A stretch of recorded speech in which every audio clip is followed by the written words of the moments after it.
Attempt करना चाहिए UPSC में।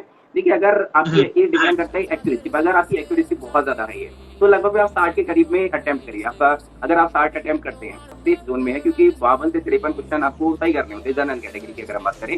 वैसे तो लास्ट ईयर आप देखेंगे 2020 वाले में तो 47 क्वेश्चन ही गया था, बहुत कम गया था, लेकिन फिर भी हम लोग मान के चलते हैं 52-53 क्वेश्चन अगर जिसको होते हैं वो एकदम सेफ जोन में होता है। तो आपको क्या करना होता है कि कम से कम आपको इतने क्वेश्चन सही करने होते हैं। तो आपकी अगर एक्यूरेसी बहुत है, जैसे आप पेपर सॉल्व करते हैं और अगर आप 70 क्वेश्चन अटेम्प्ट करते हैं तो उसमें से आपके 65 क्वेश्चन सही चले जाते हैं। इस तरह से 50 क्वेश्चन आप अटेम्प्ट करते हैं तो आपके 45 क्वेश्चन, 46 क्वेश्चन, 47 क्वेश्चन सही चले जाते हैं। तो आपको 60 क्वेश्चन ही आपको अटेम्प्ट करना है, उससे ज्यादा अटेम्प्ट नहीं करना है। लेकिन किसी किसी की एक्यूरेसी थोड़ी कम होती है, जैसे वो 50 क्वेश्चन अटेम्प्ट करते हैं तो उनके लगभग में 41 क्वेश्चन, 42 क्वेश्चन सही जाते हैं और 8-9 के करीब में गलत चले जाते हैं। तो ऐसे लोगों को रिस्क नहीं लेना है। तो कम से कम आपको 70 से 72 क्वेश्चन या 75 क्वेश्चन एटलीस्ट अटेम्प्ट करने चाहिए, और बहुत ज्यादा क्वेश्चन अटेम्प्ट नहीं करने चाहिए, बहुत कम भी नहीं करने चाहिए। मतलब ऐसा भी नहीं करना चाहिए कि 55 क्वेश्चन ही अटेम्प्ट किया या 52 क्वेश्चन अटेम्प्ट किया, और ऐसा भी नहीं करना चाहिए कि आप 90 क्वेश्चन अटेम्प्ट करके आगे। दोनों घातक होते हैं। देखिए अगर आप 90 क्वेश्चन अटेम्प्ट करते हैं तो समस्या ये आती है कि आप कम समय देंगे हर क्वेश्चन पर, तो एक्यूरेसी कम हो जाती है। और अगर आप बहुत कम क्वेश्चन अटेम्प्ट करेंगे तो जाहिर सी बात है 100% एक्यूरेसी किसी की भी नहीं रहती है। तो अगर आप 52-53 पर अगर करके आए, आपको लगता है कि पेपर जब भी कोई भी सॉल्व करता है तो उसको लगता है कि मैं 100% मेरे क्वेश्चन ठीक है, लेकिन वो जब जैसे कि वो निकलता है तो कहता है मेरे 80 सही है भाई। जब वो एग्जाम हॉल से निकलता है तो कहता है यार 5 निकलते निकलते गलत हो जाते हैं, वो कहता है यार मेरे 75 ठीक है, मैंने 80 अटेम्प्ट किए थे, 75 ठीक है। लेकिन जब वो दोस्तों के साथ में थोड़ा सा बात करता है, फोन पर बात करता है, जो 2-3 घंटे का समय मिलता है बीच में, तब उसको समझ में आता है नहीं मेरे 15 गलत है। लेकिन घर पर आकर के वो चेक करता है तो उसको पता चलता है मेरे 30-35 गलत है। तो ये हालत हो जाती है। तो कभी भी ऐसा हम ओवर कॉन्फिडेंस नहीं होना चाहिए कि हम 52-53 क्वेश्चन अटेम्प्ट करके आए, और कभी ऐसा भी नहीं होना चाहिए कि 90-95 क्वेश्चन अटेम्प्ट करके आ रहे। यहाँ पर डी ठाकुर हैं, वो बोले good evening, very good evening. देखिए अब बहुत सारे लोग हैं आए हैं, आप लोग इसी तरह से बात करा करिए तो थोड़ा अच्छा लगता है। और देखिए वैसे तो हमें पूरे दिन ही सुनते रहते हैं, हमें आप देखिए यहाँ पे जैसे सूरज है तो हमें पता चला थोड़ा सा किस एरिया में रहते हैं, क्या नाम है, क्या स्ट्रेटजी है, तो थोड़ा सा पता चलेगा ना, तभी तो हम आपको बताएंगे, गाइड करेंगे अच्छे से। वरना हम हमेशा अपनी तरफ से पढ़ाते रहेंगे, अपना बेस्ट देते रहेंगे, लेकिन आपको नहीं समझ में आएगा आप क्या कर रहे हैं। आपकी स्ट्रेटजी क्या, आप स्ट्रेटजी बताइए तो उसमें कोई मॉडिफिकेशन करना होगा, या फिर आपकी स्ट्रेटजी में कोई अच्छी चीज होगी वो भी हम अडॉप्ट करेंगे, और आपके में कुछ कमी होगी तो बताएंगे नहीं आप ऐसा नहीं मत करिए, आप ऐसा करिए तो ज्यादा। अगर आपका बेसिक क्लियर, जैसे आप शिवानी बता रही है कि आपका बेसिक क्लियर है, अब मैं रेफरेंस बुक और एनसीईआरटी पढ़ सकती हूँ, तो डेफिनेटली देखिए अगर आपको थोड़ा सा भी बेसिक क्लियर है तो आपको अब कहाँ जाना चाहिए। देखिए जब भी आप एनसीईआरटी पढ़ें, एनसीईआरटी क्या करता है, आपका बेस फाउंडेशन स्ट्रॉन्ग करता है, लेकिन उतने से आपका काम नहीं चलने वाला है, तो आपको थोड़ा सा एक लेवल और ऊपर जाना चाहता है। आप देखिए किसी की भी क्लासेस करते हो, सेल्फ स्टडी करते हो, आपको एक रेफरेंस बुक जरूर रखनी है। जैसे अगर आप पॉलिटी पढ़ रहे हैं, फॉर एग्जांपल अभी हम आपको पॉलिटी पढ़ा रहे हैं, तो आप एनसीईआरटी पढ़ रहे हैं, वो आपको फाउंडेशन बेसिक क्लियर करेंगे, लेकिन एक रेफरेंस के रूप में बुक रखनी पड़ती है। जैसे कि फॉर एग्जांपल के लिए डीडी बसु रख सकते हैं, एम लक्ष्मीकांत रख सकते हैं, वैसे एम लक्ष्मीकांत ज्यादा लोग रखते हैं, तो एम लक्ष्मीकांत आपकी क्या होगी, रेफरेंस बुक होगी। जब आप पढ़िएगा, जैसे आपने बेसिक में पढ़ा या फिर किसी की क्लास पढ़ी, फॉर एग्जांपल के लिए प्रेसिडेंट आपने पढ़ा, तो आप प्रेसिडेंट को अपने रेफरेंस बुक में एक बार जाइए, वहां पर सर्च करिए और देखिए उसमें क्या क्या चीजें दे रखी है। कुछ एक्स्ट्रा हमको मिल रहा है तो उस नोट्स में जो आपने बनाया, चाहे वो बेसिक का नोट्स हो या फिर किसी का क्लास नोट्स हो जो भी पढ़ा रहे, तो उसमें थोड़ा सा ऐड कर लीजिए, क्योंकि हर कोई कुछ सब कुछ नहीं पढ़ाता ए टू जेड। उसमें कुछ ऐसी चीजें होती है जो हम मान करके चलते हैं कि हाँ ये स्टूडेंट ने पहले से पढ़ के रखी होंगी, या फिर इन चीजों को वो खुद पढ़ लेगा। जैसे कुछ आर्टिकल्स होते हैं, हर आर्टिकल पढ़ाने की आवश्यकता नहीं होती है, या फिर इन फ्यूचर कोई आता है, जैसे आपको देखने को मिलेगा कूनो पार्क, अभी आप लोग देखेंगे जैसे चीता है उनके लिए कूनो पार्क में छोड़ा गया। अब कूनो पार्क है, उसमें ये इंपॉर्टेंट नहीं है कि चीता छोड़ा गया, उस चीता का नाम क्या है, ये कोई भी इंपॉर्टेंट, इंपॉर्टेंट क्या हो गया, कूनो पार्क हो गया। साथ में आपको देखने को मिलेगा कि चीता स्पीसीज है वो कौन सी लिस्ट में रखी गई है, तो आपको देखने को मिलेगा कि वो कौन सी लिस्ट में रखी हुई है, तो रेड लिस्ट में है, किसमें है और कौन सी कैटेगरी में आती है। और देखने को मिलेगा कि कूनो जो नेशनल पार्क है उसकी विशेषताएं क्या है, तब उसको वो आपको देखने को मिलेगा जैसे रामसर साइट के अंतर्गत आता है, या फिर वन्य जीव अभ्यारण्य है, या फिर क्या उसकी विशेषताएं, वो विशेषताएं आपको देखिए। तो वहां से क्या पूछा जाएगा, क्वेश्चन पूछा जाएगा, हो सकता है पूछा जाए। देखिए आपको हम फर्स्ट क्लास ही दिए थे, क्वालिटी के ऊपर हम आपको क्लास दिए थे, और हम इतने कॉन्फिडेंस के साथ आप लोगों से बोले थे कि इस बार पंथ निरपेक्ष जो क्वेश्चन आएगा लिख करके रख लीजिए। अभी भी जाकर के आप लोग देख सकते हैं, पेपर आज ही हुआ है, पेपर आज हुआ है, लेकिन आप देखिए उसमें पंथ निरपेक्ष से क्वेश्चन आया है मेंस में, लेकिन हम आपको फर्स्ट क्लास दिए थे एक वीक पहले, उसमें हम इतने कॉन्फिडेंस के साथ में बोले थे कि इस बार हम लिख के ले लीजिए कि पंथ निरपेक्ष क्वेश्चन आएगा ही आएगा, और देखिए पूछ लिया अभी, और अभी फिर से आएगा, पीडी में भी आएगा, आप देखिएगा पंथ निरपेक्ष क्वेश्चन फिर से पीडी में भी आने वाला है। तो क्यों ऐसा होता है, क्योंकि जो न्यूज में होती है देखिए उससे अप्रत्यक्ष रूप से क्वेश्चन पूछ जाते हैं। जैसे कूनो, आपको तो सिर्फ न्यूज में पता चला, आप उस कूनो को क्या करना है, अपने सिलेबस से लिंक करिए। देखिए ज्योग्राफी, कूनो का ज्योग्राफिकल लोकेशन क्या है, कोई नदी वहां से जाती है, उसकी फिजिकल लोकेशन कोई पर्वत पे है, पठार पर है, किस जगह पर है, किन किन राज्यों से सीमा साझा करता है, ये आप देखिए। उसका हिस्ट्री थोड़ा सा देखिए, ओके, उस वहां पर देखिए कोई जनजाति तो नहीं रहती, यानी कि आप उसका सोशल इकोनॉमिक थोड़ा सा भी देख रहे हैं, आपको देखना है कि वहां पर कोई खनन वनन तो नहीं होता है, यानी कि आर्थिक उद्देश्य भी आप उसका देख रहे हैं। तो इस तरह से कनेक्ट करेंगे तो बहुत अच्छे से आप पढ़ पाएंगे। ओके, और किसी का भी कोई क्वेश्चन है तो वो पूछ सकता है। यहाँ पर जैसे देखिए, यहाँ पर शिवानी है, उन्होंने जो भी डाउट्स थे आपने क्लियर किए, बहुत अच्छा लगा।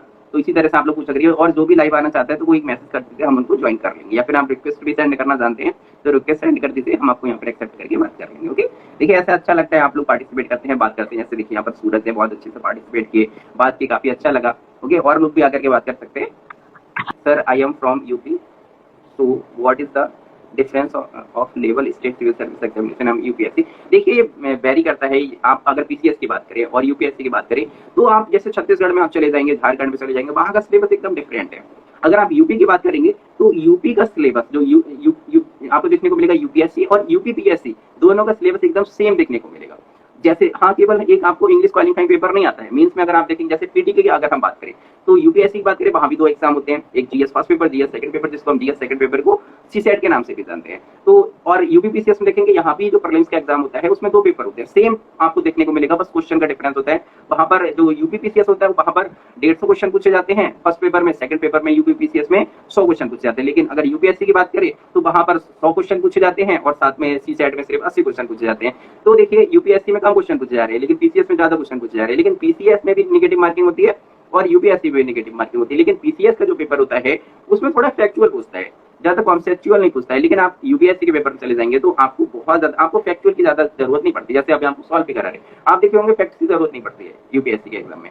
लेकिन आपका बेस बहुत स्ट्रांग होना चाहिए, उसमें बहुत अंदर से चीजें पूछता है, लगता है कि बहुत सरल है लेकिन क्वेश्चन हम गलत कर देते हैं। तो यूपीएससी में क्या करना पड़ेगा, आपको अपना बेस बहुत स्ट्रांग करना पड़ेगा। और अगर यूपीएससी की अगर बात करें तो वो भी पैटर्न है, 3 सालों से लगातार चेंज कर रहा है और शिफ्ट कर रहा है, यूपीएससी पैटर्न पर ही यूपीपीसीएस शिफ्ट कर रहा है, बस लेकिन हल्के हल्के कर रहा है। अभी एक साथ में कर देगा तो विद्रोह आंदोलन हो जाएगा, छात्र आंदोलन कर देंगे, तो वो हल्के हल्के चेंज कर रहा है। अभी भी बहुत बड़ा चेंज आ गया है। आप अगर देखेंगे 2017 से पहले के पेपर उठा के देखेंगे, उनमें एकदम डिट्टो फैक्चुअल पूछता था। उनमें ये भी पूछ लेता था कि अकबर के घोड़े का नाम क्या था, ये पूछा गया था कि अकबर के घोड़े का नाम क्या था, मतलब बच्चे ये तक रटते थे कि घोड़े का नाम क्या है, उनके घोड़े की घोड़ी का नाम क्या है, तो सब रटते थे। लेकिन अब वो थोड़ा सा ट्रेंड चेंज हो गया है, अब आपको थोड़ी सी फैक्चुअल इन्फॉर्मेशन के साथ में स्मार्ट स्टडी करनी पड़ती है। तो और अगर हम मेंस की बात करें तो मेंस में ज्यादा फर्क नहीं देखने को मिलेगा, बस पीसीएस में कुछ कम शब्दों में पूछा जाता है, जैसे 100 वर्डों में, 200 वर्डों में सीधा सीधा क्वेश्चन पूछ लेता है। यूपीएससी में जब आपसे क्वेश्चन पूछता है तो आपसे एनालिटिकल क्वेश्चन पूछता है। एनालिटिकल क्वेश्चन जैसे आलोचनात्मक परीक्षण कीजिए, विवेचनात्मक परीक्षण कीजिए, इसमें क्या चैलेंजेस हैं, इस तरह के क्वेश्चन ज्यादा पूछता है यूपीएससी। लेकिन पीसीएस में आप देखेंगे तो डायरेक्ट पूछ लेगा, जैसे आपसे पूछेगा कि गोंडवाना लैंड के बारे में बताइए, या फिर डायरेक्ट आपसे पूछ लेगा बताइए राष्ट्रपति की नियुक्ति कैसे की जाती है, उस प्रक्रिया का वर्णन कीजिए। तो मतलब सीधे क्वेश्चन पूछ लेगा। लेकिन यूपीएससी में पूछेगा कि भारत के राष्ट्रपति और साथ में यूएसए के राष्ट्रपति हैं, उनकी चुनाव प्रक्रिया में अंतर क्या है, दोनों में अंतर स्पष्ट करते हुए वर्णन कीजिए। या फिर आपसे पूछेगा इसी तरह से ब्रिटेन के राष्ट्रपति और साथ में आपको देखने को मिलेंगे भारत के राष्ट्रपति, दोनों में क्या अंतर है, कौन गणराज्य कौन राजशाही है, इस तरह से आपसे पूछेगा। तो एनालिटिकल क्वेश्चन होते हैं, एक तरह से मूल्यांकन वाले क्वेश्चन होते हैं, वो यूपीएससी में पूछता है, लेकिन पीसीएस में डायरेक्ट क्वेश्चन पूछ लेता है। ओके, तो यही बेसिक डिफरेंस होता है, और ज्यादा बड़ा अंतर आप यूपीपीसीएस और साथ में आपको यूपीएससी में ज्यादा बड़ा अंतर देखने को नहीं मिलेगा। ओके, तो अगर आप लोग यूपीएससी की तैयारी करते हैं तो डेफिनेटली आप यूपीपीसीएस का एग्जाम दीजिए, आपको बहुत प्रॉफिट होने वाला है। और आप लोग कहते हैं ना कि एग्जाम का माहौल पता करके आते हैं एक बार एग्जाम देकर के, तो यूपीपीसीएस का मत दीजिए आप, सॉरी यूपीएससी का एग्जाम मत दीजिए, यूपीपीसीएस का दीजिए। उसमें अनलिमिटेड अटेम्प्ट्स हैं, उसमें ऐसा नहीं कि आपके 5 अटेम्प्ट्स हैं, 6 अटेम्प्ट्स हैं, 9 अटेम्प्ट्स हैं, 12 अटेम्प्ट्स हैं, जब तक आपकी 45 साल एज नहीं जाती तब तक पेपर आप देते रहिए, तो कोई समस्या वाली बात भी नहीं है। ओके, तो यही आप बेसिक डिफरेंस है जो आप यहाँ पर समझ गए होंगे, और अगर कोई डाउट है तो वो आप पूछ सकते हैं। देखिए डाउट्स आना बहुत जरूरी होता है। अगर आप लोग पढ़ते हैं, एक बहुत बड़ी ये भी मिथक बना हुआ है कि हम पढ़ते हैं और हमें याद नहीं होता, पढ़ते हैं हम सब भूल जाते हैं, पढ़ते तो बहुत है लेकिन ये समझ नहीं आता क्या पढ़े हैं हम अभी तक। तो ये हर किसी के साथ में होता है, आप कोई नया इंसान नहीं है, अगर आप एक मानव है तो ये आपके साथ में होना लाजमी है। आपको क्या करना पड़ेगा, इसका एकमात्र समाधान है रिवाइज और रिवाइज। आपको क्या करना है, हम आपको बताए थे ना RRR मेथड बताए थे, जिसमें रिवीजन करिए, फिर आप उसको रिकॉल करिए, फिर आप उसको फिर से रिवीजन करिए। तो आपको क्या करना है, यही मेथड आपको करना है। तो और रिवीजन की भी मेथड हम बताए थे, रिवीजन कैसे कर सकते हैं। रिवीजन है, रिवीजन केवल ऐसे नहीं कि आप हमेशा रिवीजन नोट्स उठा करके कर रहे हैं, नहीं, रिवीजन के तरीकों को बदलिए। जैसे आप रिवीजन करके अपने शॉर्ट नोट्स के थ्रू रिवीजन करिए, रिवीजन करंट अफेयर के थ्रू रिवीजन करिए, रिवीजन अदर सब्जेक्ट के साथ में लिंक करके रिवीजन करिए, रिवीजन सिनॉप्सिस के थ्रू रिवीजन करिए, रिवीजन करिए तो मैपिंग के थ्रू रिवीजन करिए, मैपिंग इसके अलावा आप लोग रिवीजन करिए, एमसीक्यूज के थ्रू रिवीजन करिए, रिवीजन करिए आप आंसर राइटिंग के थ्रू रिवीजन करिए। तो आप क्या कर रहे हैं, बहुत तरीकों से रिवीजन कर रहे हैं, यानी कि रिवीजन के तरीकों को बताएं। और साथ में रिवीजन करने का एक सबसे अच्छा मेथड होता है डेली लाइफ से रिलेट करके पढ़ना। जैसे कि डेली लाइफ से रिलेट करके पढ़ने का मतलब क्या है, जैसे कि आपने कहीं जा रहे थे, आपने देखा किसी के साथ में, महिलाओं के साथ में या फिर बच्चे के साथ में किसी के साथ में अभद्र व्यवहार किया जा रहा है, या फिर उससे डाइन कह करके बुलाया जा रहा है। तो आप देखिए अच्छा ये तो आर्टिकल 17 को उल्लंघन सीधे सीधे कर रहे हैं, अस्पृश्यता का ये हमको यहाँ पर देखने को मिले। आप क्या बोले, वो खोल के आपने आर्टिकल 17 नहीं पढ़ा, आपने आर्टिकल 17 है रोड पे टहलते टहलते आपने क्या कर लिया, रिवाइज कर लिया। ओके, तो आपको क्या करना है, इस तरह की चीजें, जैसे आप मोबाइल चला रहे, कोई बोले यार मेरा 5G मोबाइल है, तो आप 5G टेक्नोलॉजी को रिवाइज कर लिए। ओके, तो ये चीज आपको, ये बहुत लंबा मैसेज कर दिए यहाँ पर।